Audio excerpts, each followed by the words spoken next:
नमस्कार दोस्तों, quality of India के इस मॉड्यूल में मैं आर्यन विश्वकर्मा आप लोग का बहुत बहुत स्वागत करता हूं। दोस्तों, इस मॉड्यूल में हम सिस्टम से पर्टेनिंग कुछ इंपॉर्टेंट एस्पेक्ट्स के बारे में जानेंगे, जैसे कि सीओपी, एमओपी और एसओपी क्या होते हैं, इनमें डिफरेंस क्या होता है। लेकिन प्रोग्राम शुरू करने से पहले सारे नए व्यूअर्स को मेरा रिक्वेस्ट है कि अगर आपने हमारे चैनल को सब्सक्राइब नहीं किया है तो सब्सक्राइब कर लें और बेल आइकन को भी क्लिक कर लें, जिससे कि आपको हमारे नए वीडियो के अपलोड पे नोटिफिकेशन मिल जाया करेगा और आप उसे मिस ना करें। वीडियो पसंद आए तो इसे लाइक करना ना भूलें दोस्तों, और इसका लिंक अपने दोस्तों के साथ में, अपने कलीग्स के साथ में जरूर शेयर करें, ताकि उनको भी कुछ सीखने का मौका मिले और हमसे जुड़ने का मौका मिले। और अपना कमेंट बॉक्स में जरूर डालें। अगर आप किसी स्पेसिफिक टॉपिक पे कोई वीडियो बनवाना चाह रहे हैं तो उसके बारे में भी कमेंट बॉक्स में जरूर मेंशन करें। अगर आपके पास में कोई अच्छे टॉपिक पे कोई पीपीटीज हैं जो कि आप चाहते हैं हम उस पर कोई वीडियो बनाएं जो कि अच्छा है, डिस्क्रिप्टिव है, तो आप उससे भी हमारे मेल आईडी पे शेयर कर सकते हैं, हम उस पर भी जरूर विचार करेंगे। तो दोस्तों, प्रोग्राम शुरू करते हैं। तो दोस्तों, हम सिस्टम और प्रोसेस से कुछ इंपॉर्टेंट एलिमेंट्स को जानने वाले हैं। तो सबसे पहले हम जानते हैं कि सिस्टम और प्रोसेस आखिर होता क्या है। तो सिस्टम क्या होता है दोस्तों? टिपिकली हम ऑर्गेनाइजेशन में काफी तरह के सिस्टम का इस्तेमाल करते हैं। मैन्युफैक्चरिंग सिस्टम होता है, क्वालिटी मैनेजमेंट सिस्टम होता है, एनवायरमेंट सिस्टम होता है, वगैरह वगैरह। तो सिस्टम जो बेसिकली होता है, ये काफी सारे प्रोसेसेस को मिला के बनाया जाता है। फॉर एन एग्जाम्पल, अगर आपका क्वालिटी मैनेजमेंट सिस्टम अगर है तो उसमें बहुत सारे प्रोसेस होंगे। मैन्युफैक्चरिंग का प्रोसेस होगा, परचेजिंग का प्रोसेस होगा, हायरिंग करने का प्रोसेस होगा, इंस्पेक्शन करने का प्रोसेस होगा, वगैरह वगैरह। यानी कि सिस्टम जो हो गया बहुत सारे प्रोसेसेस को मिला के बनाया जाता है। और प्रोसेस क्या हो जाएगा? प्रोसेस क्या होता है? बहुत सारे एक्टिविटीज को मिला के बनाया जाता है जो एक दूसरे से इंटररिलेट करते हैं। यानी कि बहुत सारे एक्टिविटी जो एक दूसरे से इंटरेक्ट करते हैं, और इसमें कुछ हम इनपुट का इस्तेमाल करते हैं जो कि उसको कि आउटपुट में कन्वर्ट करता है ना, और कुछ रिसोर्सेज का इस्तेमाल होता है, तो हो गया हमारा प्रोसेस। और बहुत सारे प्रोसेस मिल गए तो बन गया सिस्टम। यानी कि काफी सारे एक्टिविटीज मिल गए, प्रोसेस बन गया, प्रोसेस मिल गए, सिस्टम बन गया। और प्रोसेस के लिए सप्लायर होते हैं, कस्टमर्स होते हैं, और ये जो सप्लायर और कस्टमर हैं ये हमारे इंटरनल भी हो सकते हैं, एक्सटर्नल भी हो सकते हैं। तो दोस्तों, हमारे बिजनेस प्रोसेसेस को हम ब्रॉडली 3 कैटेगरी में डिवाइड करते हैं, जो कि हमारा इस मॉड्यूल का टॉपिक है। वो है सीओपीज, एमओपीज और एसओपीज। ये क्या है और ये कैसे हमारे बिजनेस को इंपैक्ट करते हैं, और इनमें क्या इंपॉर्टेंट इंटररिलेशनशिप है, हम इनको भी जानते हैं। तो दोस्तों, पहला जो हमारा प्रोसेस है वो हो गया सीओपी, और सीओपी का फुल फॉर्म हो गया कोर प्रोसेस। जैसा कि नाम बता रहा दोस्तों, कोर प्रोसेस, यानी कि ये हमारे बिजनेस का मेन प्रोसेस है, ये कोर प्रोसेस है, और हमारे बिजनेस को इंपैक्ट करता है और हमारे कस्टमर को भी इंपैक्ट करता है डायरेक्टली।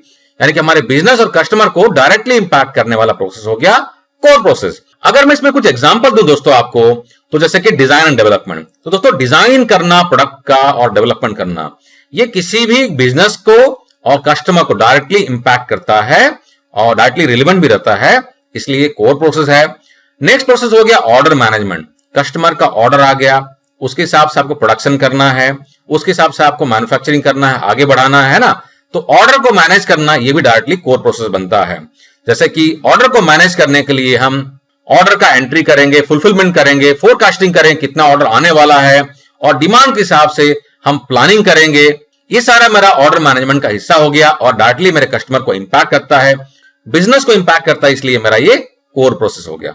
और दोस्तों, जैसे कि हमने पहले डिस्कस किया है, अगर मैं डिजाइन डेवलपमेंट कर रहा हूं, उसके बाद फिर मुझे ऑर्डर मिल रहा है, ऑर्डर को फुलफिल करने के लिए मैं प्रोडक्शन करूंगा, जिसमें कि मैन्युफैक्चरिंग करना, आउटसोर्सिंग करना, असेंबली करना, वेल्डिंग करना, टेस्टिंग करना, स्टैंपिंग करना, वगैरह वगैरह। ये सारे जो है मेरे ऑपरेशनल प्रोसेसेस हैं, प्रोडक्शन का हिस्सा होता है और डायरेक्टली मेरे बिजनेस को और कस्टमर को इंपैक्ट करता है, इसलिए ये मेरा कोर प्रोसेस हो गया। उसी तरीके से दोस्तों, इनवॉइसिंग करना और आफ्टर सेल सर्विस जो है ये डायरेक्टली बिजनेस से रिलेवेंट है और मेरे कस्टमर को भी डायरेक्टली इंपैक्ट करता है, इसलिए ये मेरा कोर प्रोसेस है। नेक्स्ट हो गया हमारा दोस्तों, ये हो गया एमओपी, यानी कि हो गया ये मैनेजमेंट प्रोसेस। तो दोस्तों, ये मैनेजमेंट का प्रोसेस है, जैसे नाम बता रहा है, ये मेरे कोर प्रोसेस को सपोर्ट करता है। यानी कि यहां पर कस्टमर को डायरेक्टली लेना देना नहीं है, लेकिन इनडायरेक्टली ये हमारे कस्टमर को भी इंपैक्ट करता है, क्योंकि मेरा जो कोर प्रोसेस है वो कस्टमर को इंपैक्ट कर रहा है, मेरे बिजनेस को इंपैक्ट कर रहा है, और उन कोर प्रोसेस को एग्जीक्यूट करने के लिए, मैनेज करने के लिए मैनेजमेंट ने काफी सारे प्रोसेसेस बनाए हैं, इसलिए हम इसे कहते हैं मैनेजमेंट प्रोसेसेस। और ये मैनेजमेंट प्रोसेस इनडायरेक्टली कस्टमर को इंपैक्ट करता है और ये मेरे कोर प्रोसेस को मैनेज करने में हमें हेल्प करता है।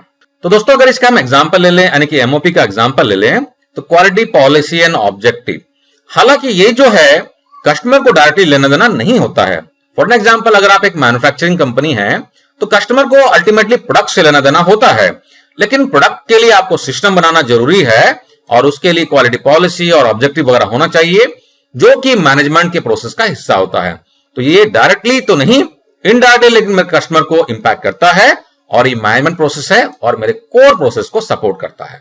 उसी तरीके से दोस्तों मेरा जो प्लानिंग होता है, यानी कि स्ट्रेटेजिक, ऑपरेशनल, टैक्टिकल जो सारी प्लानिंग होती है, कितना मैं ग्रो करूंगा, किस तरह के मशीनरी चाहिए, कहां प्लांट लगाना है, कहां मशीनरी लगाना है, किस तरह का लेआउट करना है, ये सारा जो मेरा प्लानिंग है ये मेरे कोर प्रोसेस को सपोर्ट करने वाला प्रोसेस है।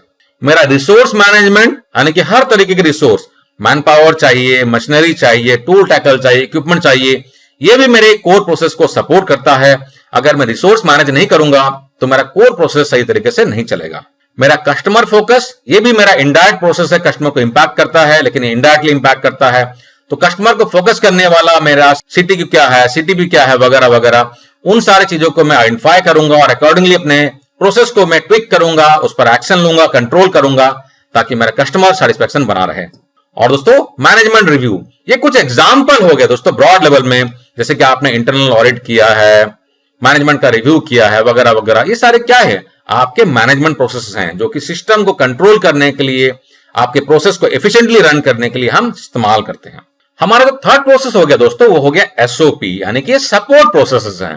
ये सपोर्ट प्रोसेस है, यानी कि इसका नाम बता रहा है, सपोर्ट करते हैं किसको, मेरे कोर प्रोसेस को और मेरे मैनेजमेंट प्रोसेस को ये सपोर्ट करते हैं। यानी कि ये भी डायरेक्टली कस्टमर को इंपैक्ट नहीं करते हैं लेकिन इनडायरेक्टली कस्टमर को इंपैक्ट करते हैं, क्योंकि अगर मेरे सपोर्ट प्रोसेस नहीं रहेंगे तो मैनेजमेंट प्रोसेस सही तरीके से नहीं चलेगा, कोर प्रोसेस मेरा इफेक्टिव नहीं होगा और अल्टीमेटली कस्टमर जो मेरा है, मेरा जो बिजनेस है, इनडायरेक्टली इंपैक्ट करता है। आइए इसका कुछ एग्जांपल देख लेते हैं। तो दोस्तों मेरा जो परचेजिंग का प्रोसेस हो गया, इसमें हम काफी सारे एक्टिविटीज करते हैं। हम सप्लायर का सिलेक्शन करते हैं, सप्लायर का रेटिंग करते हैं, सप्लायर को मैनेजमेंट करते हैं, सप्लायर का डेवलपमेंट करते हैं, रिक्वेशन लेते हैं, नया सप्लायर का आइडेंटिफिकेशन करते हैं, कोट लेते हैं, वगैरह वगैरह। बहुत सारे हम चीजें करते हैं परचेजिंग में। ये मेरे सपोर्ट प्रोसेसेस हैं, क्योंकि ये मेरे कोर प्रोसेस को इफेक्टिव बनाने के लिए हेल्प करते हैं। उसी तरीके से दोस्तों फाइनेंसिंग हो गया। फाइनेंसिंग मेरा जो अकाउंटिंग हो गया, कॉस्ट एस्टिमेट हो गया, प्रॉफिट एंड लॉस वगैरह जो हो गया, बैलेंस शीट को मेंटेन करना हो गया, सप्लायर को पेमेंट करना हो गया, अलग अलग एजेंसी को, इंप्लॉइज को पेमेंट वगैरह करना हो गया। ये सारे प्रोसेस जो है दोस्तों सपोर्ट करते हैं मेरे कोर प्रोसेस को और मेरे मैनेजमेंट प्रोसेस को इफेक्टिवली रन करने के लिए।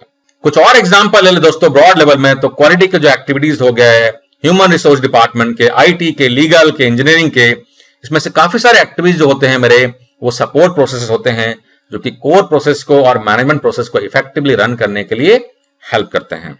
तो दोस्तों आपके लिए जानना बहुत इंपॉर्टेंट है, अगर आप ऑडिटर हैं या अगर आप एक्सपर्ट हैं, लीन के एक्सपर्ट हैं, काइजन के एक्सपर्ट हैं, फाइबर्स के एक्सपर्ट हैं, या आप सिक्स सिग्मा का अगर एक्सपर्ट हैं, तो आपको ये जानना जरूरी है कि सीओपी, एमओपी और एसओपी क्या होता है, इनका इस्तेमाल क्यों करना होता है, कैसे ये मेरे बिजनेस को और मेरे कस्टमर को इंपैक्ट करते हैं। फॉर एग्जांपल अगर आप सिक्स सिग्मा या लीन का कोई प्रोजेक्ट वगैरह ले रहे हैं, कोई इंप्रूवमेंट प्रोजेक्ट ले रहे हैं, तो कौन कौन से पैरामीटर्स हैं जो कि मेरे कस्टमर को डायरेक्टली इनडायरेक्टली इंपैक्ट कर रहा है, कौन से प्रोसेसेस हैं जो कि इंपैक्ट कर रहा है, कहां पर मुझे फोकस करना है, ये सारा आपको अंडरस्टैंडिंग करने में हेल्प करेगा। तो दोस्तों मैं आशा करता हूं कि आपको ये मॉड्यूल पसंद आया होगा, लाइक करना ना भूलें। और हाँ दोस्तों, अपने कैरियर को नई ऊंचाई में लेके जाने के लिए हमारे ऑनलाइन ट्रेनिंग कम सर्टिफिकेशन प्रोग्राम का बेनिफिट जरूर उठाएं।